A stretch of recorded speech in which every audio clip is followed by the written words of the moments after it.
नमस्कार। इसके India TV में आप सभी का स्वागत है और मैं हूं आपके साथ भारती लूधी।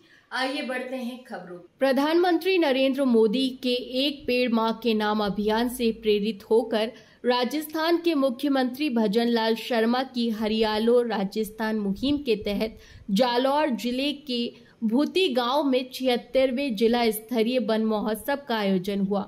आहोर विधायक छगन सिंह राजपुरोहित के आतिथ्य में आयोजित इस कार्यक्रम में जालौर वन विभाग और खनन विभाग ने मिलकर कुल 1000 वृक्षारोपण किया।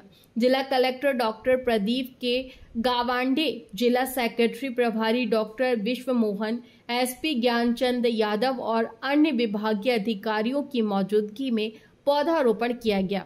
इस दौरान ग्रामवासी, अधिकारी और कर्मचारी मौजूद रहे। कार्यक्रम के बाद विधायक ने मीडिया से बातचीत की और पर्यावरण संरक्षण का संदेश दिया। साथ ही राजस्थान को हरा भरा बनाने की प्रतिबद्धता दोहराई। उसके तहत आज जिला स्तरीय वृक्षारोपण कार्यक्रम रखा महाअभियान, जिसमें आज जालौर जिले के लक्ष्य के साथ साथ में पूरे राजस्थान में 2 करोड़ 50 लाख पौधे लगाने का लक्ष्य है। पिछले हरियालो राजस्थान के तहत हरियाली तीज को 2 करोड़ पौधे लगाए थे और उसी के तहत आज हरियालो राजस्थान के तहत जो लक्ष्य रखा है जालौर जिले का, उसमें 2 लाख पौधों का लक्ष्य रखा है। और साथ में यहाँ आज भूती में जिला स्तरीय कार्यक्रम रखा और एक सुंदर सभी वृक्षारोपण कार्यक्रम के साथ में रखा।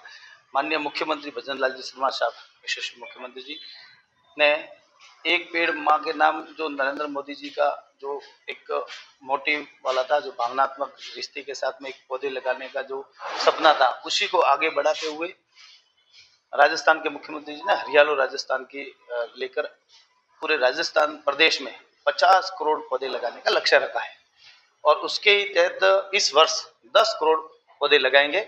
और जिससे इस क्षेत्र में, जिस प्रकार से आपने देखा होगा कि राजस्थान प्रदेश जो मरु प्रदेश के नाम से जाना जाता था, अब इस मरु प्रदेश को हरियालो राजस्थान की उपमा भी दी जाएगी 5 वर्षों में, जिसका सपना बहुत जल्दी साकार होगा। पहले मात्र ये सरकार के कागजों में तो वृक्षारोपण का कार्यक्रम लंबे समय से चल रहे, लेकिन माननीय मुख्यमंत्री जी संवेदनशील है। उन्होंने इस व्यवस्था को ठीक करने के लिए ये मात्र सरकारी कार्यक्रम नहीं रखते हुए जन आंदोलन कैसे बने उसको लेकर भी प्रत्येक व्यक्ति को जागरूक कराया। जिस प्रकार के देश के यशस्वी प्रधानमंत्री जी ने एक पेड़ मां के नाम लगाया, उसी को लेकर उनको भी आगे बढ़ाते हुए कर रहे हैं। आपने देखा होगा जिस प्रकार से ये वृक्ष अभी हमने पूरे राजस्थान प्रदेश की बात करें तो हर ग्राम पंचायत स्तर पर ये इस प्रकार के कार्यक्रम होंगे, जिसमें 16 बीघा के करीब एक जमीन को आवंटित करते हैं, उसकी फेंसिंग करेंगे और एक गेट लगाएंगे, उसके ऊपर एक आदमी भी रखा जाएगा और 3 साल तक उसकी सुरक्षा भी करी जाएगी, पानी भी पिलाया जाएगा। तो वो पौधे प्रत्येक ग्राम पंचायत मुख्यालय पर जीवित कैसे रहे, उसको जियो टैगिंग के साथ में उसको करेंगे, तो वो जो सपना यशस्वी मुख्यमंत्री जी ने देखा वो पूरा होगा। मैं आपसे इसको व्यवस्था को और अधिक मजबूत करने के लिए, पूरे राजस्थान को ग्रीन कवर करने के लिए इस प्रकार के हरियालो राजस्थान की कार्यक्रम को शुरुआत करी है और 50 करोड़ पौधे का लक्ष्य है। आगे जिस प्रकार से आपने देखा होगा वंदे गंगा के तहत भी आपने देखा होगा कि जो जिस प्रकार से राजस्थान प्रदेश में पानी असमान रूप से बरसात होती है, कहीं पर ज्यादा हो जाती है, कभी कहीं पर कम हो जाती है, उसको लेकर भी मुख्यमंत्री जी चिंतित थे। तो उन्होंने वंदे गंगा अभियान की शुरुआत करी। तो प्रत्येक सरोवर को, तालाब को, जो बावड़ी है उनका पूजन करके जनता का उससे रिश्ता वापस, जिस प्रकार से पुराने समय में बावड़ी और तालाबों को पूजा जाता था, उसी को आगे बढ़ाते हुए सरकार ने पूजा करके वहां को स्वच्छ कैसे रखे, उस बावड़ियों को स्वच्छ कैसे रखे, तालाब को स्वच्छ कैसे रखे, जिससे जल संरक्षण में जो भाव बढ़े। जिस प्रकार से मोदी जी का भाव है कि हमारा जो देश है वो हर क्षेत्र में आगे बढ़े, तो उसी को आगे बढ़ाते हुए यशस्वी मुख्यमंत्री जी ने ये जो वंदे गंगा अभियान की शुरुआत करी। उसी को लेकर आपने देखा होगा कि प्रवासी भाइयों को लेकर एक अभियान शुरू करा है कि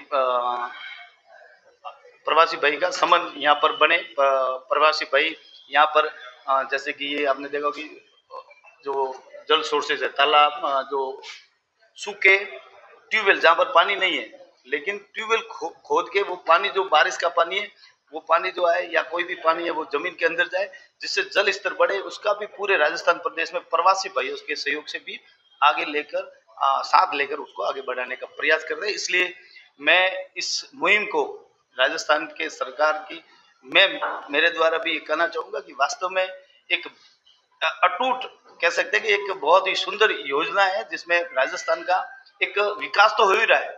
आप देख रहे होंगे पिछले अगर तुलनात्मक अध्ययन करें विकास की बात, तो सरकार ने जिसका 5 वर्षों की अगर विकास की तुलना करें और इस 1.5 साल की तुलना करें तो लगभग बराबरी में हर क्षेत्र में।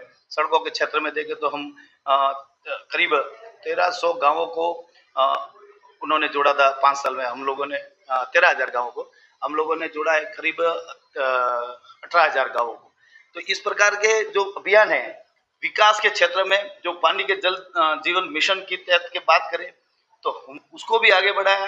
जो जिस प्रकार से देश के यशस्वी प्रधानमंत्री जी का सपना था कि पूरे प्रदेश में, पूरे देश भर में प्रत्येक घर तक स्वच्छ जल पहुंचे, वो जल जीवन मिशन की योजना के तहत अभी यहाँ पर बहुत त्वरित गति से कार्य चल रहा है। उसमें जालोर जिला भी बहुत तेज गति से हर घर जल कैसे पहुंचे इसके लेकर आगे बढ़ रहे हैं, जिसमें FR, ER, DR जैसी योजना शुरू है। अगर हम सड़कों की व्यवस्था करें तो आप देख रहे होंगे कि कई सड़कें या तो बन गई है या स्वीकृत हो गई है, उसको लेकर भी बहुत आगे बढ़ रहे हैं। स्वास्थ्य की बात करें तो हॉस्पिटल की भी व्यवस्था को लेकर हर जगह डॉक्टर नई नियुक्ति हो रही है। शिक्षा विभाग में भी इसको लेकर हम आगे बढ़ रहे हैं। आज हरियालो राजस्थान की मैं आप सभी को हरियाली तीज की भी बधाई देते हुए मैं आप सभी का धन्यवाद करूंगा। आपका भी कोई प्रश्न हो तो राजस्थान में आपने किन किस्मों के पौधों का रोपण किया?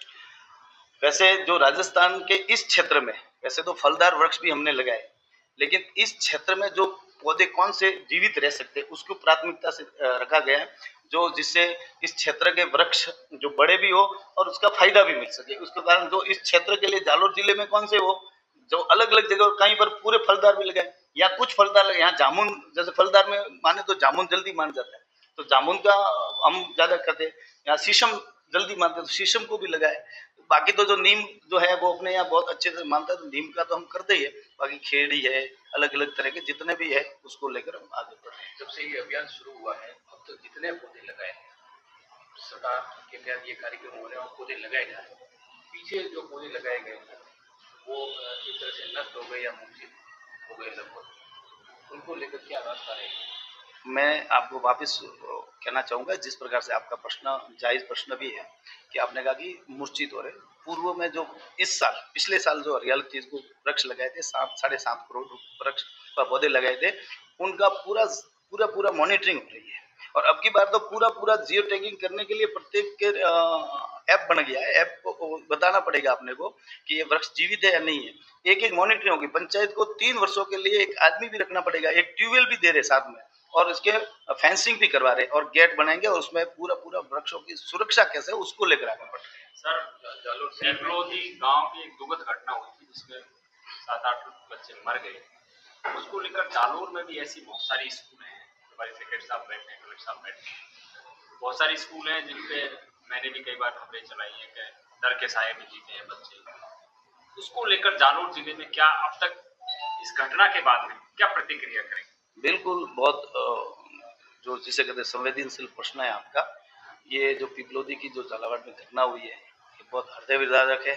हम सबके लिए बड़ा एक कह सकते हैं कि एक बड़ा प्रश्न भी है कि इतना बड़ी घटना बच्चों के साथ में हो गई है। उसी को लेकर जालोर जिले में त्वरित कार्रवाई करते हुए 109 प्रस्ताव स्कूलों को भेजे जा चुके हैं और उसके बाद में अभी 30 तारीख तक कलेक्टर महोदय के अध्यक्षता में एक जितने भी विद्यालय इस तरह के जो जर्जरा अवस्था में, जैसे कि 7 इस विद्यालय को तो जमीन दो करने के लिए भी प्रस्ताव बना दिया कि भाई इन विद्यालय को तो किसी भी हालत में इसको तोड़ना है, डिस्पोजल करना ही है। लेकिन साथ में दूसरे जो 30 जुलाई तक लास्ट अल्टीमेटम दे दिया है सभी जिला शिक्षा अधिकारी के साथ में, प्रत्येक पीओ को और प्रधानाचार्य को अपने जो विद्यालय इस तरह के हैं उनको तुरंत प्रभाव से उसका बना दे और उसको किस प्रकार से कैसे ठीक कर सकते हैं। अगर इनका मरम्मत करने योग्य है या नहीं है तो 30 तारीख तक अल्टीमेटम दिया।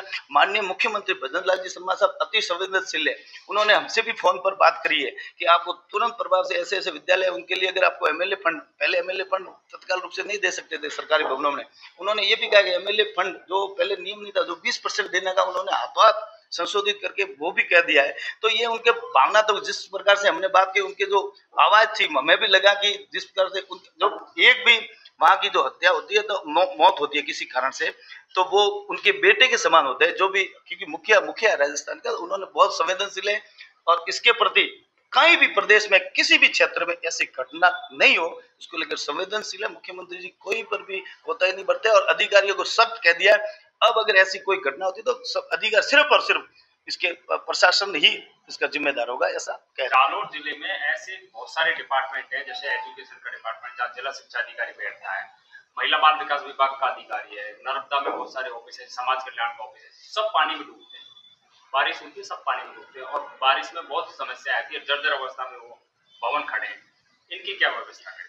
आपको मैं वापस जानकारी देना तो, जितने भी सरकारी ऑफिस है, जितने भी, भले वो अधिकारियों के ऑफिस हो या फिर भले वो हॉस्पिटल्स हो, भले आंगनवाड़ी केंद्र हो या स्कूल भवन, उन सबको इस प्रकार की कहीं पर भी ये व्यवस्था है तो उनको ठीक करने के लिए प्रशासन पूरी तरह से उसकी मॉनिटरिंग करेंगे। और प्रशासन जिस प्रकार से उसके लिए फंड भी 25-26 में भवनों के मरम्मत के लिए भी 250 करोड़ रुपए दिया है और उससे पहले 200 करोड़ रुपए की आवंटित, और अब की बार शिक्षा के लिए 3-3 करोड़ की, अभी भी पहले भी दिया 5-5 करोड़, अभी 3-3 करोड़ का तत्काल रूप से और प्रत्येक विधानसभा में भी देने का प्रावधान बना दिया और हाथों हाथ इसका भी इस महीने में आ जाएगा। और जिस प्रकार से जो सरकारी भवन है, आप कह रहे हैं पानी, मैं देख रहा हूँ जालोर मुख्यालय पर हमेशा पानी भरता है, तो उसका पानी का ड्रेनेज कैसे सही ठीक हो, क्योंकि वहाँ पानी कहीं के भरता है तो वो ड्रेनेज के हिसाब से, तो उसको भी ठीक कराने के लिए पूरा प्रशासन उसमें देखेगा और उसको ठीक करवाएगा। विद्यालय भवन की कोई संख्या है जालोर जिले में कितने? बिल्कुल 109 तो